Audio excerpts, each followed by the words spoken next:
Peter and the Pocket Guide to Hunting Vampires and Other Demon-like Creatures. Episode 6, Once Bitten, by Rich von Holt. The house lay still.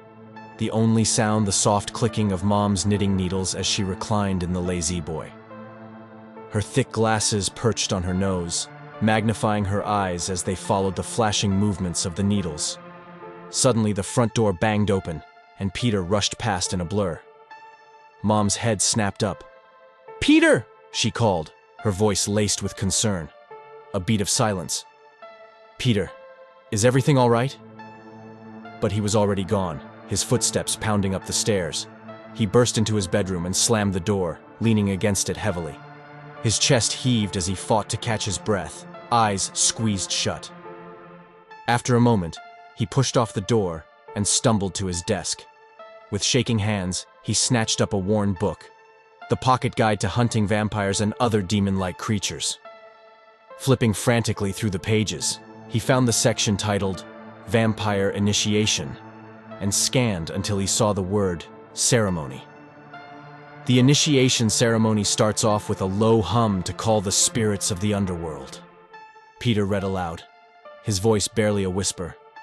Once the spirits have entered the room, the person is bitten by the vampire. The person will then transform into a vampire. The screams are not from the transformation, but from the demonic spirits, also drinking their blood. The book thudded onto the desk. Peter tore off his red and white Hawaiian shirt, letting it puddle on the floor, followed by his khakis and shoes. He dove into bed and burrowed under the covers like a frightened child, facing the wall and staring at it with haunted eyes. Outside, Milena stood at his window peering in. Unnoticed, she observed him silently. Later, Peter slept fitfully, the lamp still glowing. With a sharp fingernail, Milena sliced through the glass pane, removing it delicately and setting it aside. She slipped through the opening into his room. Her gaze roamed over Peter's belongings, the typical trappings of a teenage boy. A framed photo on the desk caught her eye. Milena lifted it, studying the image of Peter and his father, their smiles forever frozen. After a long moment, she set it down and turned to the slumbering boy. Peter lay curled on his side, hugging a pillow, dressed in only a white tank top, boxers, and black socks. Soft snores drifted from his lips. Milena glided closer, looming over him. With a swift motion, she yanked the covers off. Her nails grazed his bare arm, feather light. Leaning in until her face nearly touched his, she inhaled deeply. Peter twitched in his sleep. Quick as a striking snake, Milena sank her fangs into the tender flesh of his neck. Peter's eyes flew open, bloodshot with sheer terror. His mouth stretched wide in a silent scream, vocal cords paralyzed by mind-numbing fear as the vampire's venom pulsed through his veins. The next morning dawned gray and cheerless.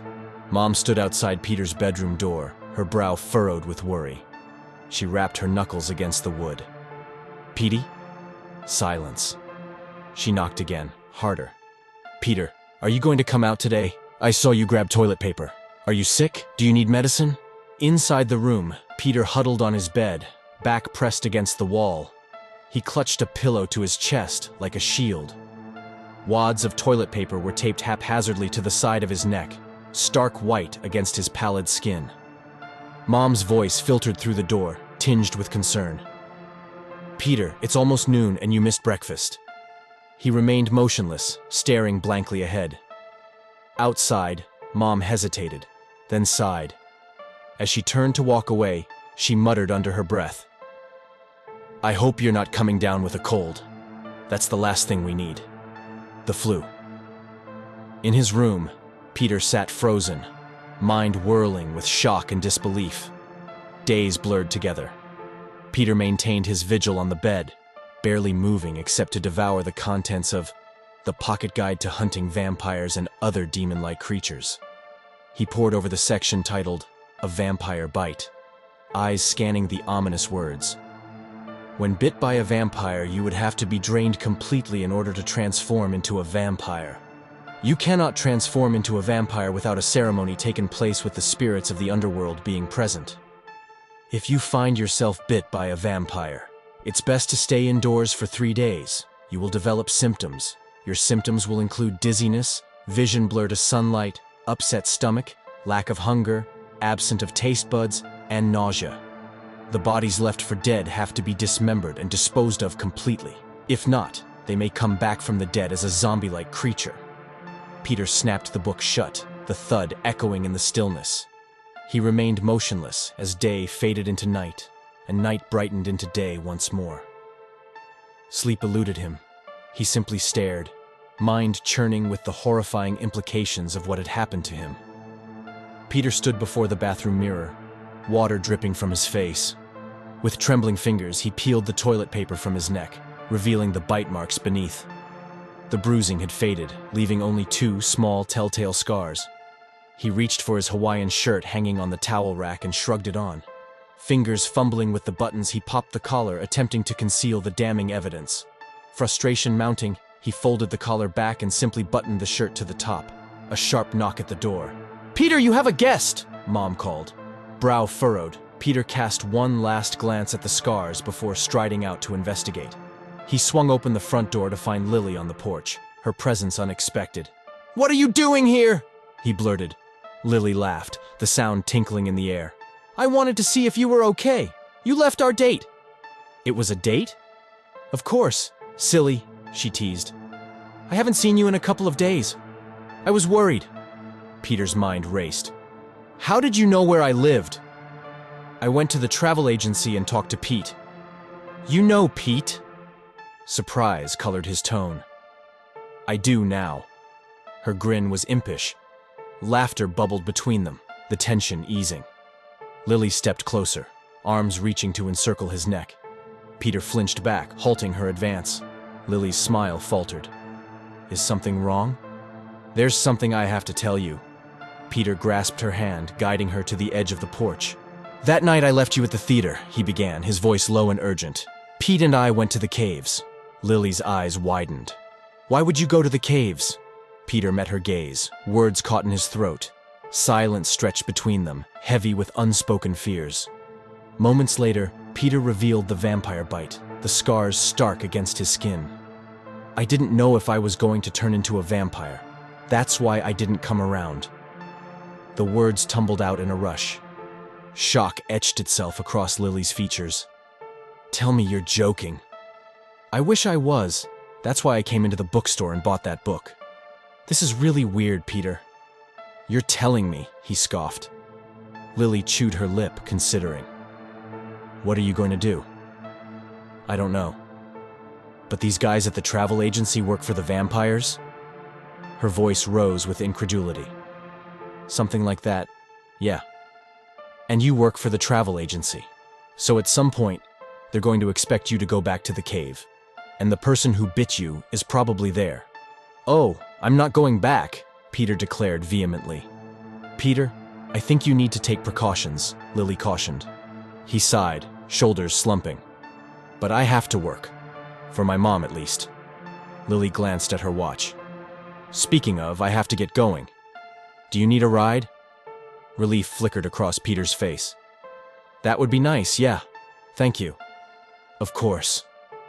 Lily smiled, the gesture tinged with worry as they headed towards her car, the weight of Peter's revelation hanging between them. Milena sat motionless behind the wheel of her father's car, hands gripping the steering wheel with white-knuckled intensity. The sun visor shielded her face, and dark sunglasses obscured her eyes.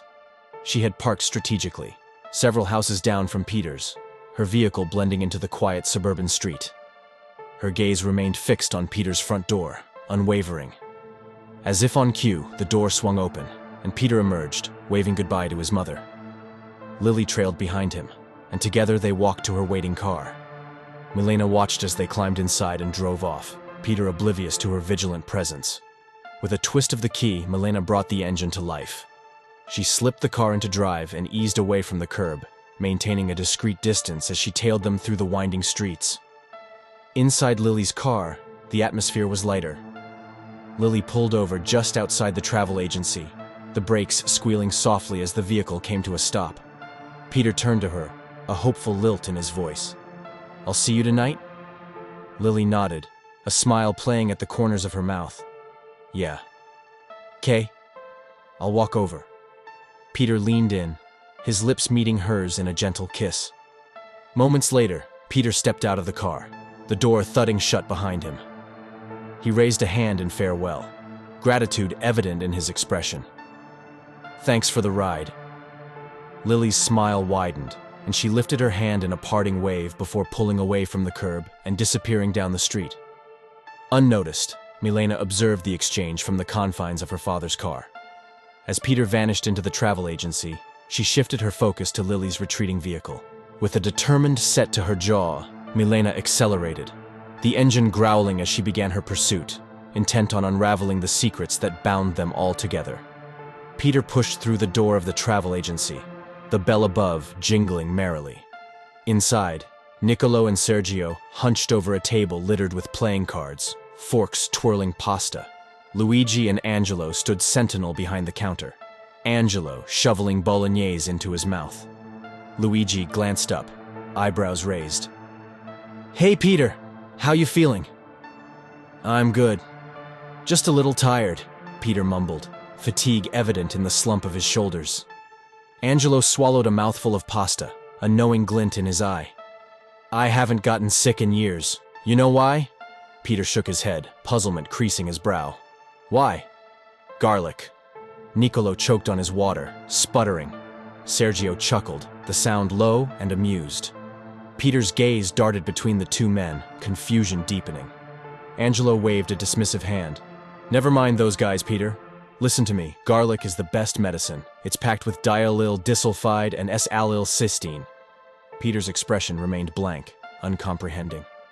"It helps with the brain," Angelo continued, turning to Luigi. "What's it called?" "Dementia," Luigi offered. "Yeah, dementia." Angelo nodded sagely, returning his attention to Peter. "It helps with dementia." Niccolo, Sergio, and Luigi erupted into laughter, the sound bouncing off the walls. Peter forced a chuckle, the humor lost on him. "Yeah, I can see that." The backroom door swung open, and Pete emerged, a box of brochures balanced in his arms. "Hey, Pete!" Peter called out, relief washing over him. Pete grinned, setting the box on the counter. "Peter, how you feeling?" "I'm all right. You have a minute?" "Yeah, sure. Let me just put these down." Pete turned to Luigi. "Guy, can you put these out?" Luigi ambled over, peering into the box with a furrowed brow. "New brochures?" "Yeah, we redid them," Pete explained. "Why?" Pete's gaze flickered to Peter. "Because of Peter." All eyes swiveled to Peter, questioning. "Me?" Peter's voice pitched higher, bewildered.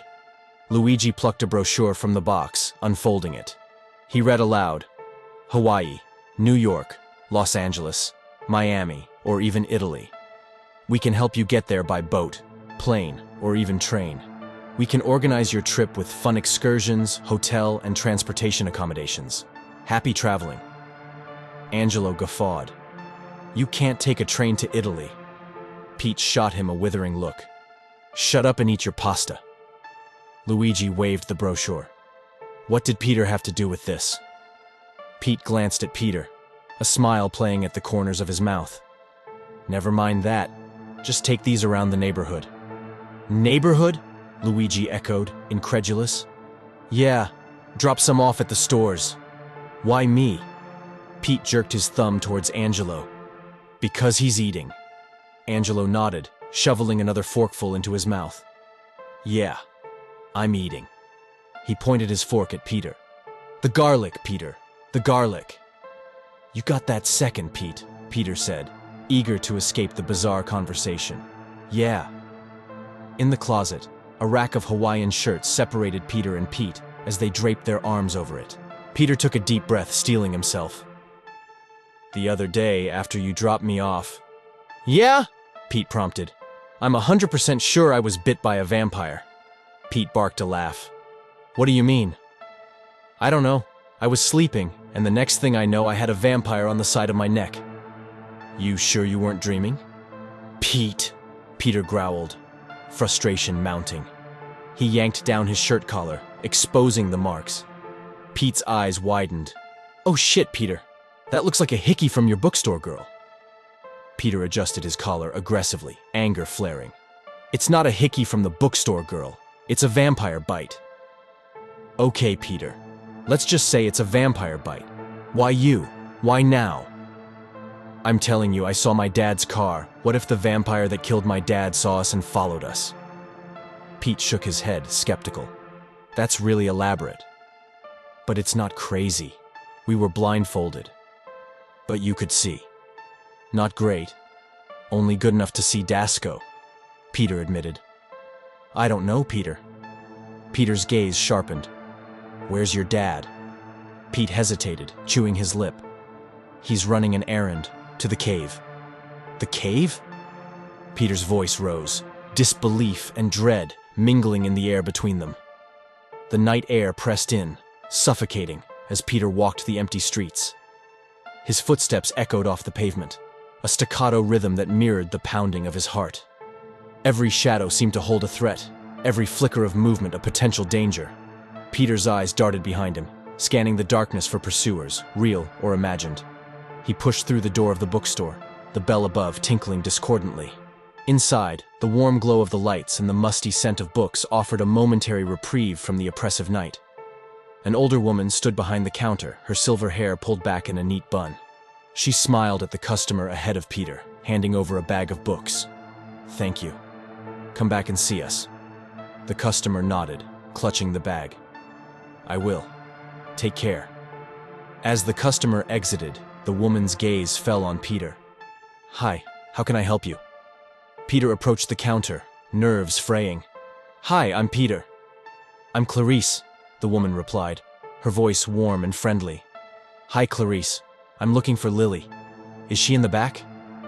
Peter's words tumbled out in a rush, desperation creeping into his tone. Clarice's brow furrowed. Oh no. She never made it in today. Peter's world tilted, his stomach dropping. She never made it in? Yeah. She had a shift today, but she was a no-show. Silence stretched between them, heavy with unspoken fears. Peter's mind raced, conjuring terrible possibilities. Clarice leaned forward, concern etched on her face. Is everything okay? Peter snapped back to the present, his voice distant. Yes. I'm going to go see if I can find her. He turned abruptly, striding towards the exit. Clarice called after him.